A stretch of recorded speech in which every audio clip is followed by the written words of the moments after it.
प्यारे बच्चों, आज हम आपके हिंदी व्याकरण का एक कॉमन टॉपिक है सर्वनाम।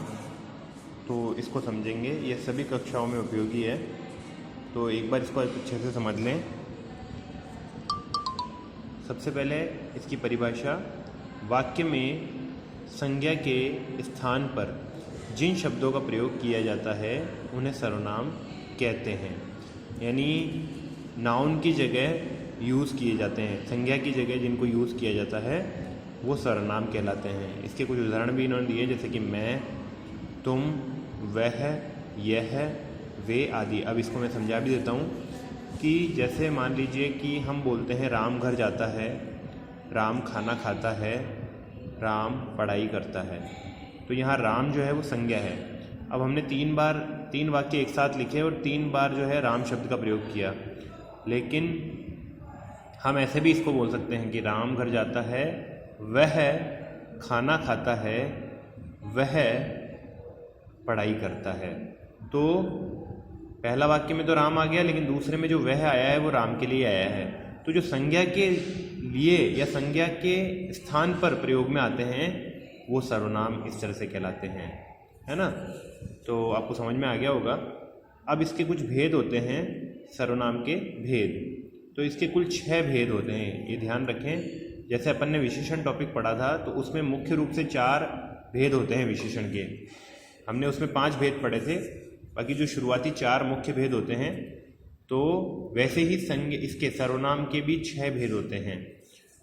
इससे पहले हमने संज्ञा का भी टॉपिक पढ़ा था, उसमें हमने देखा था कि संज्ञा के मुख्य रूप से 3 भेद होते हैं और 2 एक्स्ट्रा, तो कुल 5 भेद होते हैं। ऐसे ही सर्वनाम के 6 भेद होते हैं। तो पुरुषवाचक सर्वनाम, निजवाचक सर्वनाम, निश्चयवाचक सर्वनाम, संबंधवाचक सर्वनाम, प्रश्नवाचक सर्वनाम और अनिश्चयवाचक सर्वनाम।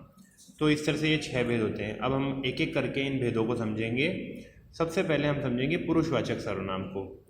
तो जिस सर्वनाम का प्रयोग किसी पुरुष या स्त्री के लिए होता है तथा जिसमें बोलने वाला, सुनने वाले तथा जिसके संबंध में कुछ कहा जा रहा है, इन तीनों में से किसी एक पुरुष का बोध कराया जाए, उसे पुरुषवाचक सर्वनाम कहते हैं।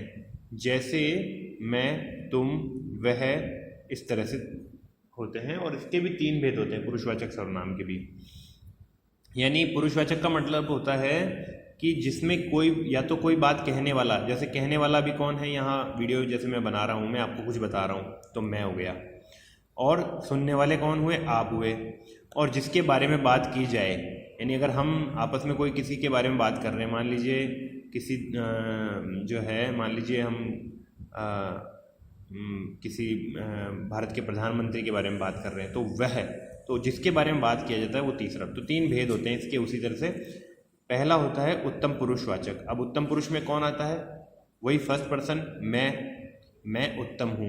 जिस सर्वनाम का प्रयोग बोलने वाला स्वयं अपने लिए करे उसे उत्तम पुरुषवाचक सर्वनाम कहते हैं। जैसे मैं, मेरा, मेरी, मेरे, हम, हमारा, हमारी, हमारे, मुझको या मुझे, है ना।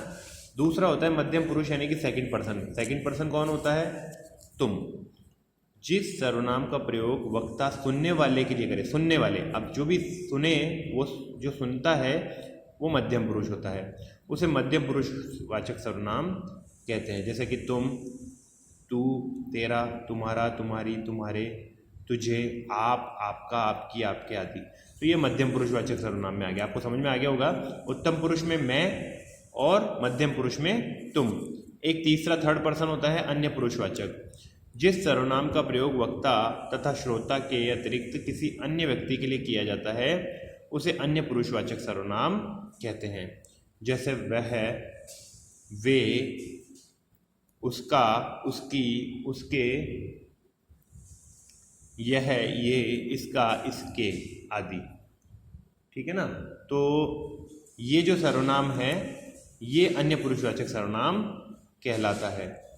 अब दूसरा सर्वनाम है आपका निजवाचक सर्वनाम, जहां आप शब्द का प्रयोग आदर सूचक के अर्थ में न होकर स्वयं अपने लिए होता है, उसे निजवाचक सर्वनाम कहते हैं। जैसे यह कार्य मैं अपने आप कर लूँगा, यानी आप का प्रयोग दूसरे के लिए नहीं करके व्यक्ति खुद के लिए जब करता है तब जो है वो निजवाचक सर्वनाम कहता है। वह औरों को नहीं अपने को सुधार रहा है, यहाँ पे अपना भी आगे देखो, वह दूसरों को नहीं खुद को सुधार रहा है, अपने को सुधार रहा है। तो यहाँ आप शब्द श्रोता के लिए प्रयोग हो वहाँ पर आदर्श सूचक मध्यम पुरुष होता है, और जहाँ आप शब्द खुद वक्ता अपने लिए करे वहाँ पर निजवाचक सर्वनाम होता है। इस चीज़ का थोड़ा ध्यान रखना। निजवाचक में आप अगर खुद के लिए प्रयोग कर रहा है, कोई व्यक्ति खुद के लिए ही आप शब्द लगा रहा है तो फिर वो निजवाचक सर्वनाम हो जाएगा, और अगर आप जो है वो दूसरों के लिए लगा रहा है तो वो जो है मध्यम पुरुषवाचक सर्वनाम होगा। तीसरा है निश्चयवाचक सर्वनाम। जिस सर्वनाम में किसी निश्चित वस्तु का बोध होता हो उसे निश्चयवाचक सर्वनाम कहते हैं। जैसे यह, वह, वे, ये आदि। ये ठीक है, जैसे कि ये ठीक है ना। वह तो राम है, यानी किसी का निश्चित बोध होता है। यह घड़ी मेरी है ना, निश्चयवाचक सर्वनाम है ना। तो ये निश्चयवाचक सर्वनाम में क्या होता है कि किसी भी वस्तु का निश्चित बोध होता है ना। ऐसे ही होता है एक संबंधवाचक, चौथे नंबर पर है ये संबंधवाचक सर्वनाम। एक सर्वनाम का संबंध दूसरे सर्वनाम से जोड़ने वाले शब्द जो हैं वो संबंधवाचक सर्वनाम कहलाते हैं। जैसे कि जो सो, यानी कि जो करेगा सो भरेगा, जैसा करोगे वैसा भरोगे, तो जैसा वैसा, इस तरह के जो दो एक साथ आते हैं संबंधवाचक कहलाते हैं वो, है ना। यथा मति तथा गति, जैसी मति होती है वैसी गति होती है। तो यथा तथा, जैसी वैसी, जो सो, इस तरह के जो एक साथ जो दो सर्वनाम, इनकी पहचान भी यही है कि दो सर्वनाम आते हैं क्रमशः, है ना। फिर पांचवा है आपके प्रश्नवाचक सर्वनाम। तो जिस सर्वनाम से किसी प्रश्न का बोध होता है उसे प्रश्नवाचक सर्वनाम कहते हैं। जैसे कौन, क्या, है ना। एक उदाहरण है जैसे दरवाजे पर कौन है, या तुम्हारे हाथ में क्या है। ये प्रश्नवाचक है, यानी क्या, कौन, या कोई भी क्वेश्चन मार्क आ जाए तो वो समझ जाना कि ये प्रश्नवाचक सर्वनाम है। क्वेश्चन आ जाता है तो प्रश्नवाचक, बिल्कुल सरल है ये तो, है ना। कौन आया है, कहाँ गए थे, है ना। ये सब जो है प्रश्नवाचक में आते हैं। अनिश्चयवाचक सर्वनाम। जिस सर्वनाम से किसी निश्चित वस्तु का बोध न हो उसे अनिश्चयवाचक सर्वनाम कहते हैं। जैसे कोई, कुछ, प्राय, सजीव वस्तुओं के लिए कोई आता है और निर्जीव वस्तुओं के लिए कुछ आता है। यानी सजीव होता है तो कोई खड़ा है ना, कोई आया है। और अगर कोई निर्जीव चीज़ है, कोई नॉन लिविंग थिंग है, तो उसके लिए कह देते हैं कुछ पड़ा है, कुछ आया है, मतलब कि कुछ सामान आया है ना। डाकिया डाक लाया है तो कुछ लाया है ना। तो कोई द्वार पर खड़ा है और उसके हाथ में कुछ है। इस तरह से जो है ये 6 सर्वनाम आपके हो गए। पहला था आपके पुरुषवाचक, जिसके 3 भेद होते हैं, उत्तम पुरुषवाचक, मध्यम पुरुषवाचक, अन्य पुरुषवाचक। फिर निजवाचक, उसके बाद में है निश्चयवाचक, फिर संबंधवाचक, प्रश्नवाचक और अनिश्चयवाचक। तो निश्चय, अनिश्चय, संबंध और प्रश्न, इस तरह से पुरुष और निज, इस तरह से 6 सर्वनाम होते हैं। अब यहाँ पे सर्वनाम में वचन बताए गए हैं। उत्तम पुरुष में मैं, हम, एक वचन में मैं, बहुवचन में हम। मध्यम पुरुष में तू, एक वचन में, तुम या आप, बहुवचन में। और अन्य पुरुष में वह, एक वचन में, वे या आप, बहुवचन में, है ना।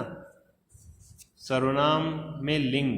तो सर्वनाम शब्दों के रूपों में लिंग के कारण कोई परिवर्तन नहीं होता है। यानी कोई भी लिंग हो, चाहे स्त्रीलिंग हो, पुल्लिंग हो, कोई परिवर्तन नहीं होता है। सर्वनाम शब्द स्त्री पुरुष दोनों के लिए एक ही रूप में प्रयुक्त होता है। सर्वनाम शब्द का लिंग उसके साथ प्रयुक्त क्रिया से जाना जाता है या उस शब्द में से जाना जाता है जिसके स्थान पर प्रयोग हुआ है। जैसे राम परिश्रम करता है, तो यहाँ करता है क्रिया आई तो मतलब पुल्लिंग है। वह प्रथम आएगा, तो यहाँ पर ये पुल्लिंग है, आएगा, है ना। सीता परिश्रम करती है, तो करती है तो मतलब स्त्रीलिंग है। और वह प्रथम आएगी, आएगी मतलब कि यहाँ पर स्त्रीलिंग है। सर्वनाम में कारक। तो सर्वनाम में विभिन्न कारकों में इस प्रकार से होते हैं। सर्वनाम की एक लिस्ट दी गई है। तो जैसे कर्ता कारक में कौन कौन से सर्वनाम होते हैं, ये पूरी लिस्ट है। चाहे तो आप इसको जो है इसका जो स्क्रीनशॉट ले सकते हैं, ठीक है ना। आपको ध्यान रहे कि भाई कर्ता ने, है ना, मैं, तुम, वह, मैंने, तूने, उसने, है ना, कर्म को, मुझको, तुझको, उसको, मुझे, तुझे, है ना, करण से, संप्रदान को या के लिए, अपादान से अलग होने के, है ना, और संबंध रा, रे, री, का, के, की, है ना, और अधिकरण में पेपर वही सिंपल है, कोई दिक्कत नहीं आएगी इसमें आपको, है ना। इसमें उदाहरण भी दिए हैं, आप चाहें तो स्क्रीनशॉट लेकर के इसको आप देख लें, बाद में भी देख सकते हैं, कोई विशेष नहीं है। एक वचन के थे, ये बहुवचन की एक लिस्ट है, खाली एक समझने के हिसाब से। अब ये आपके आ गए क्वेश्चन आंसर, ठीक है ना। तो आपको आज इस वीडियो को आप अच्छे से देख कर समझ लें, बिल्कुल सरल है, और अपने चाहें तो अपने हिसाब से इस वीडियो से नोट्स भी बना सकते हैं आप। और कल मैं आपको इसके क्वेश्चन आंसर जो है और इसका लेसन का पूरा जो PDF है वो भेज दूंगा। इस वीडियो को आप आज अच्छे से देख लें, और आपको सिर्फ प्रश्नोत्तर करने होते हैं। जब भी पिछली बार भी जैसे मैंने आपको विशेषण का भेजा था, ये वीडियो भेजा, उसके बाद जब मैंने आपको ये PDF भेजी तो PDF पूरी आप लोगों ने, कई बच्चों ने पूरी PDF उतार ली। आपको पूरी PDF नहीं उतारनी होती है, आपको सिर्फ क्वेश्चन आंसर करने होते हैं, तो इसका ध्यान रखें। और अब कुछ बच्चे तो ऐसे हैं वो पूरा काम कर लाते हैं और वीडियो में उनको जो बताया जाता है उन्होंने सुना ही नहीं वीडियो को ठीक ढंग से, और फिर कहते हैं कि सर हमको तो पता ही नहीं था। तो आप वीडियो को भी देखें। इस विशेषण का मैंने आपको काम भेजा था, तो बच्चों ने करने तो थे सिर्फ क्वेश्चन आंसर, है ना, और बच्चों ने पूरा काम कर लिया। कोई बात नहीं, अच्छा है कर लिया तो, लेकिन कंफ्यूज नहीं हो, सिर्फ क्वेश्चन आंसर करने होते हैं। बाकी सारा मैटर सिर्फ पढ़ने के लिए भेजा जाता है, ताकि आप उसको आगे मैं लिख भी दूंगा PDF भेजते वक्त कि पढ़ने के लिए कौन सा है और लिखने के लिए कौन सा है, ठीक है ना। तो आज की वीडियो में इतना ही। थैंक यू बेटा।